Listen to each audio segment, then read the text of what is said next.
time. Welcome to the webinar today. We're absolutely delighted to be launching the second edition of the Gender Inequality in the Grampians report today. My name is Rose Dury and I'm the Manager of Strategy and Programs at Women's Health Grampians. I'm here today with Mika Pediaditis, who is Women's Health Grampians Research and Evaluation Advisor and also the lead author on this report. And today we're going to be taking you through the structure and overview of this report. We are intending to dive a little bit deeper into some of the gender equality indicators, and we're going to go through the projected gender equality timeline as well, which shows us, based on current data and trends, how long we have to go before we reach gender parity across these indicators in our region. So welcome. I should also let you know that the webinar is being recorded and the recording will indeed be made public after the launch. If you have any questions as well, please pop them in the chat, and if we do have time, we will get to them at the end. Thank you, everyone. I will start, before we get into it, by acknowledging that we are delivering this webinar from Wadawurrung country. I pay my respects to elders past and present and the elders from other communities who may be here listening today. Aboriginal and Torres Strait Islander peoples have the oldest continuous living culture in the world, and their connection to the lands, the waterways and the skies across the Grampians region, and where we all live, work and play, is ongoing. Sovereignty was never ceded. This always was and always will be Aboriginal land. The artwork that you see on the screen was created for Women's Health Grampians by Tanisha Lovett, who's a Gunditjmara and Watchabaluk woman, and she created this beautiful piece for our first reconciliation action plan here at Women's Health Grampians this year. So in 2018, Women's Health Grampians published the first Gender Inequality in the Grampians region report, which provided a baseline against which we can measure the impact over the long term on a range of gender equality indicators. And 6 years later, today we're launching the second edition of this report. We've essentially revisited the data to ask, are we making progress on gender inequality in our region? Is anything changing? Both the 2018 report and this 2024 report examine the gender gap between men and women across a number of measures of equality. In both, we also present an estimated timeline for closing the gap, the gender gap, between the three key indicators. And with this new report, we can also compare where we were at in 2018, whether that gap is actually closing. I also want to note from the outset that the report largely focuses on the gap between women and men, as local data on the experiences of gender diverse people across these indicators is really limited. So both Mika and I acknowledge from the outset that this picture that we have portrayed in this report is a very binary one because of the data that is available. So in the 2018 report, we selected a set of indicators that is aligned to those used by a range of different bodies, including the UN and the Gender Institutions and Development Database. And they're also familiar to us in terms of the Gender Equality Act as well. So the indicators in the 2024 report are education, employment and economic security, leadership and decision-making, and home, family and caring responsibilities. So what having a deep dive into these indicators means essentially is that we get a really clear picture of what's happening in terms of gender equality. Now, all the data that's used in this report is publicly available data. It's gender or sex disaggregated data, it's quantitative data, and it's at LGA level for this region. So that does limit what we look at, but it also presents us with quite a clear and accurate picture. We also provide a comparison with the state average across the indicators where possible, and we draw heavily from the Victorian Women's Health Atlas to collate this data. Where data is available, we highlight the impact on women from diverse backgrounds. But as I said before, in relation to gender diverse people, the data is quite limited for women from different backgrounds in our region. And that has inevitably resulted in a limitation around the picture of inequality that we can portray, because it doesn't consider the experiences of all members of our community. We therefore include some research studies that are relevant to these indicators and some qualitative intersectional perspectives from the Women's Health Grampians equality advocates throughout the report. And we've included some of those quotes in this presentation, as well as Mika will talk us through that data. So the report starts with our regional profile, and the Grampians region, as I'm sure many of you know, it covers 11 local government areas that incorporate both major growth centres, regional towns, isolated rural communities. And you can see from the map, it spans hubs like Ballarat, Stawell, Ararat, Horsham. And in the regional profile section of the report, we look at population, employment and industry. We look at socioeconomic status and what we know about the people who live here, including First Nations people, people with disabilities, people from culturally and racially marginalised backgrounds, and LGBTIQA plus communities. And the intention of this section of the report, which I won't go into in the presentation, but it's essentially to build the picture of what's happening here across these 11 LGAs, local council areas, and it provides us with a bit of a backdrop and a context for how we're going in relation to key gender equality indicators. So we'll delve a bit deeper into the indicators now. And the first indicator is education. And education is key to advancing gender equality. It's a significant contributor to positive outcomes across the life course. Mika, what did we find in relation to education? Thanks, Rose, and hello, everybody. Well, in relation to education, women in the Grampians region are accessing education opportunities at similar rates to men. There are higher percentages of women than men completing tertiary education, however. This, though, is not translating to leadership positions, and we will discuss that further in the leadership indicator. The education section of the report does discuss insights into rural and regional factors that we've found really interesting, and of particular interest is around a number of challenges facing students in rural and regional areas in Victoria.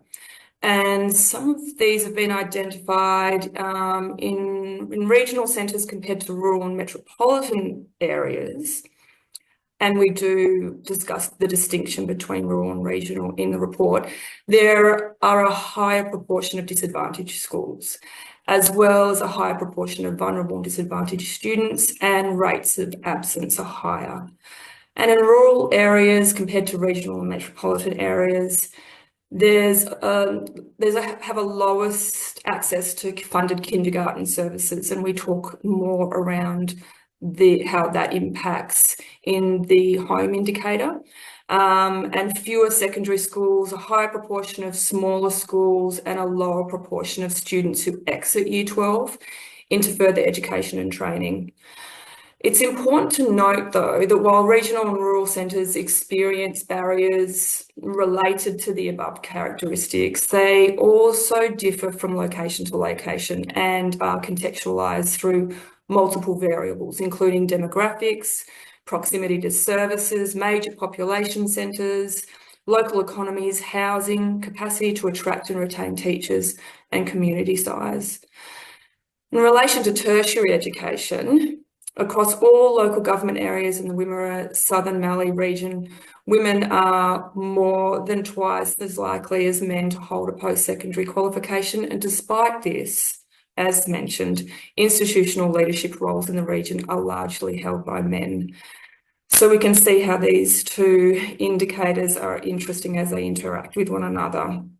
Similarly, women across Ararat, Pyrenees and Central Highlands local government areas have higher percentages of tertiary education attainment than men across all qualifications. Thanks, Rose. Thanks, Mika. And really, I kind of reflect on how what we're starting to see based on what you describe is that women's educational outcomes don't necessarily translate into women's working life. And despite gains in women's labour force participation, huge changes in social attitudes over the last decades, a strong rise in educational attainment for women, there remains a persistent gender gap into employment and economic security. So what stood out for you, Mika, in relation to this indicator? In relation to employment, firstly, I just would like to briefly speak to the gender pay gap. The gender pay gap is an internationally established measure of women's position in the economy in comparison to men's, measuring the difference between the average earnings of women and men in the workforce across their lifetime. It is distinct from unequal pay, where two people are paid different amounts for performing the same work or role, which is unlawful. The gender pay gap is influenced by a number of discriminatory social and workforce factors that contribute to women's higher likelihood of reduced earnings compared to men, impacting on their lifetime economic security, including women's disproportionate share of unpaid domestic and caring work, which we also go into, higher rates of part-time work across intersecting identities, discriminatory hiring and pay decisions, lack of or limited workplace flexibility, especially in leadership roles, wage discrepancies across female-dominated and male-dominated industries. These impacts on career progression and opportunities due to caring responsibilities. So in relation to the key findings of this indicator, for employment and economic security for women in the Grampians region, what stood out for me? Well, men are more than twice as likely as women to work in full-time employment. And women are more than twice as likely as men to work in part-time employment. And trend data shows the gender gap in full-time and part-time employment has shrunk since 2016. However, when compared to the state average, the gap is more significant in the Grampians region. So I'm also interested in the cumulative effect of lower wages, part-time work, and being away from the labour market to undertake unpaid care work on women's overall economic insecurity and higher likelihood of facing poverty in older age, as well as the impacts of structural barriers such as racism, ableism on women. In relation to employment, we discuss impacts on First Nations people, people with a disability, people from culturally and racially marginalised backgrounds, and trans women, men and gender diverse people. However, as Rose discussed, unfortunately, local, publicly available data for women with intersecting identities is limited, so we weren't able to include data reflecting trends within our region.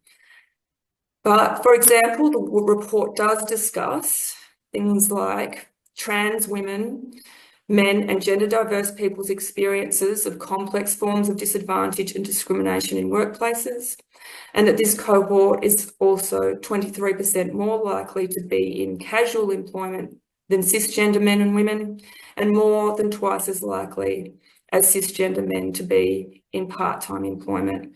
However, it was not possible to determine local statistics on this. We are able to discuss it at a broader state level in relation to research and also across other intersecting identities. Thanks, Rose. Thanks, Mika. So the next indicator that the report goes into is leadership and decision-making. And what a day to be talking about women in leadership, the day after the US election. we will see how that plays out in terms of this particular indicator in, I guess, the coming years. And yeah, obviously, I'm not going to go into the US election. We're focusing on this region. What we do know about leadership and decision-making is that a gender balance is a really crucial element in gender equality and in the way that we move towards gender equality. It's a really strong indicator of progress. So Mika, tell me, how are things going in the Grampians region? Thanks, Rose. Well, I had thought to commence this section with well, in some good news, but that doesn't seem appropriate. The Grampians region is making change towards gender balanced leadership in our local governments and institutions. However, sustained and meaningful action is needed if we're to reach gender parity in leadership.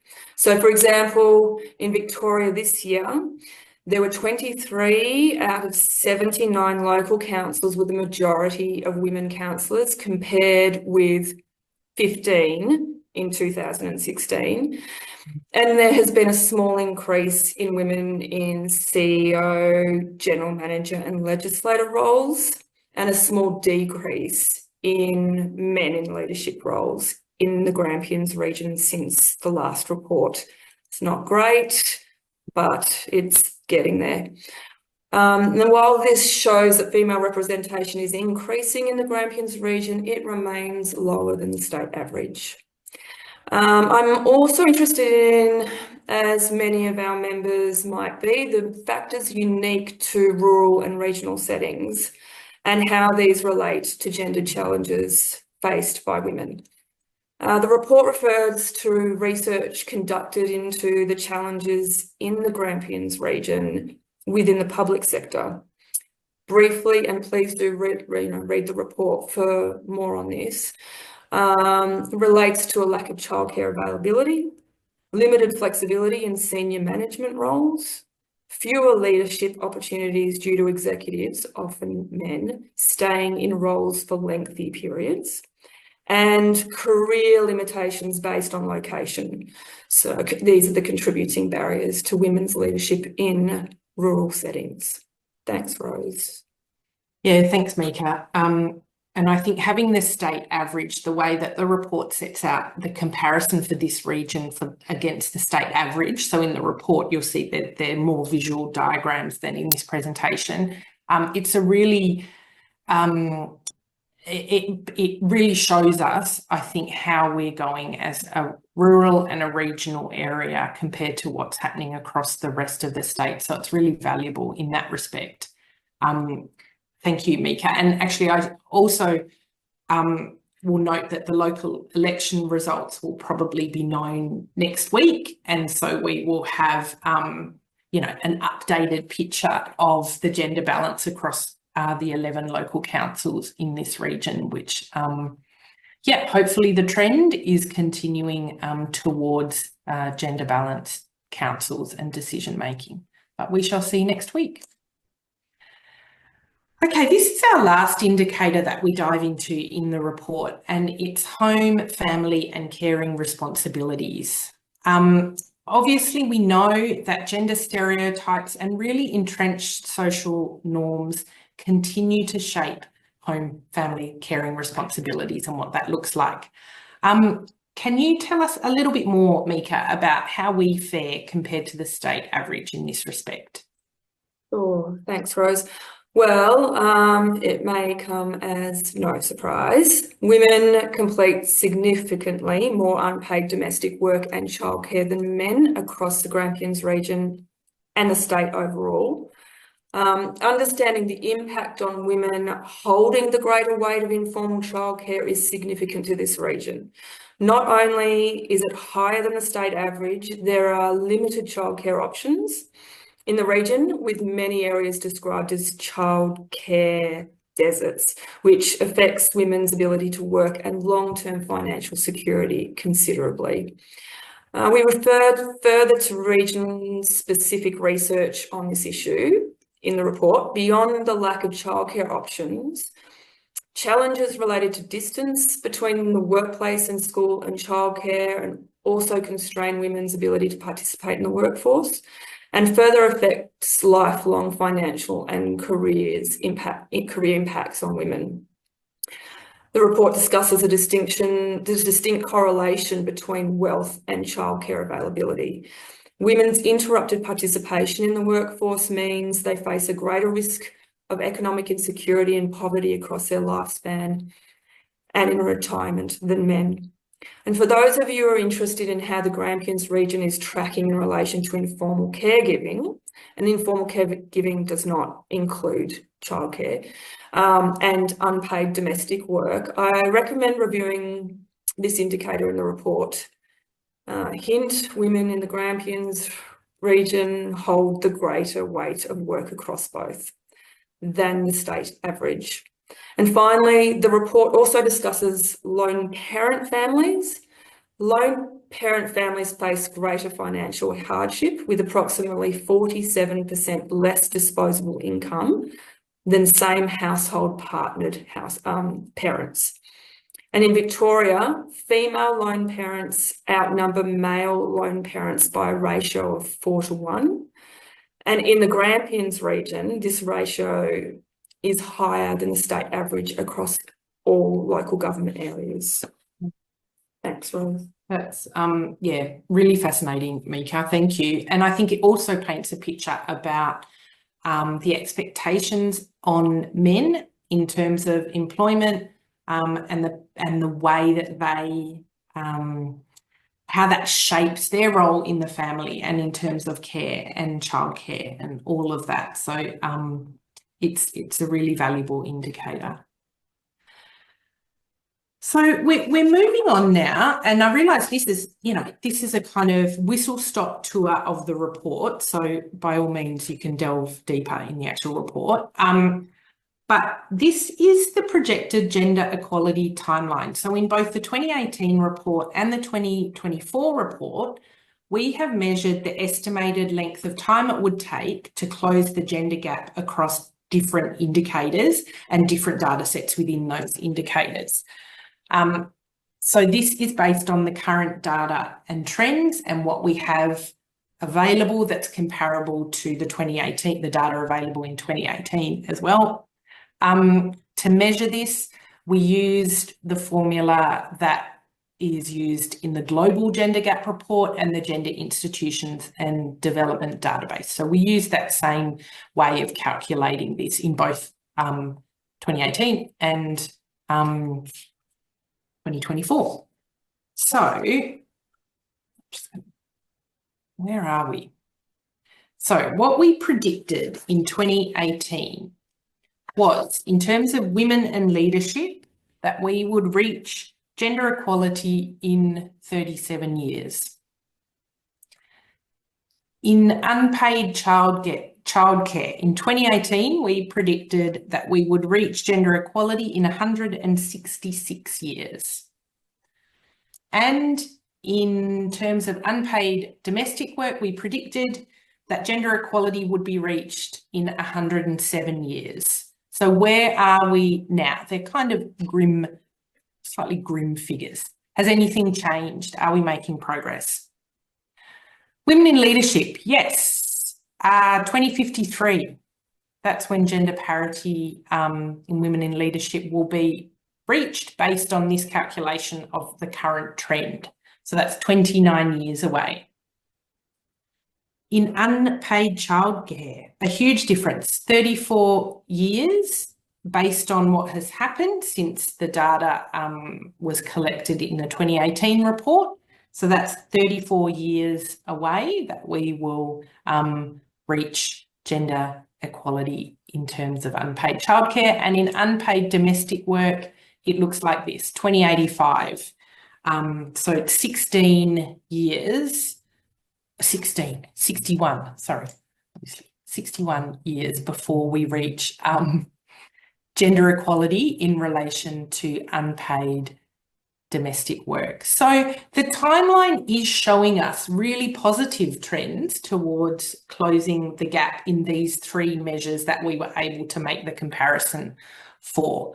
And why? What does this all mean? Well, there are a multitude of factors that may contribute to this reduction in the gender gaps. And this report isn't intended to examine the cause and effect of what might be responsible for these trends, but we have made some assumptions, and they relate to, you know, in the past 6 years or longer, really, in terms of data, what we can see picked up in data.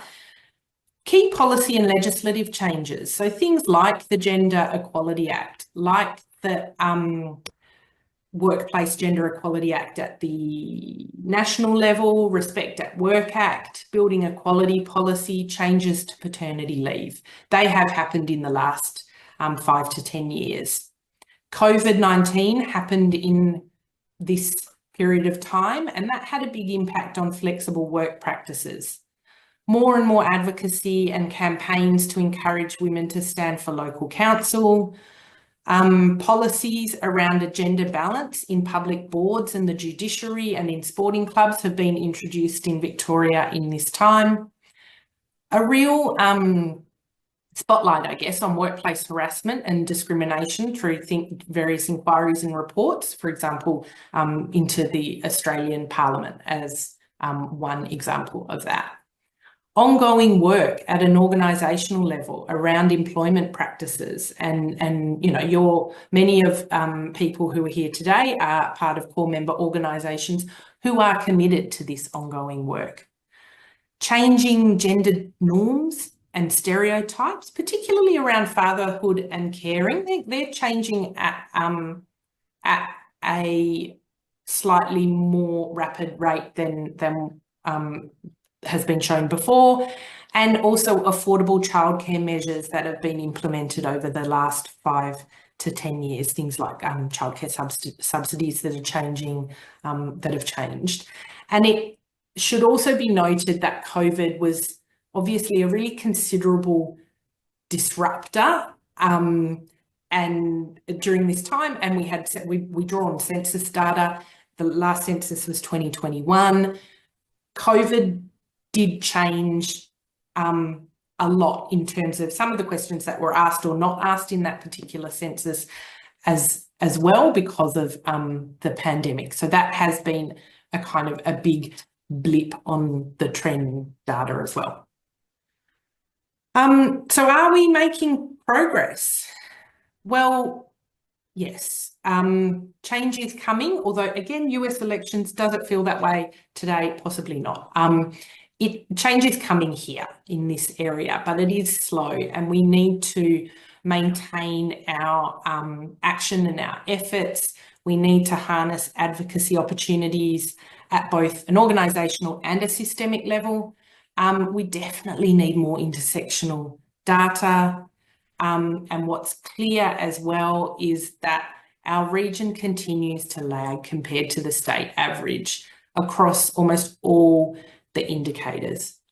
But please do read the report to find out more about the current reality of gender inequality in this region.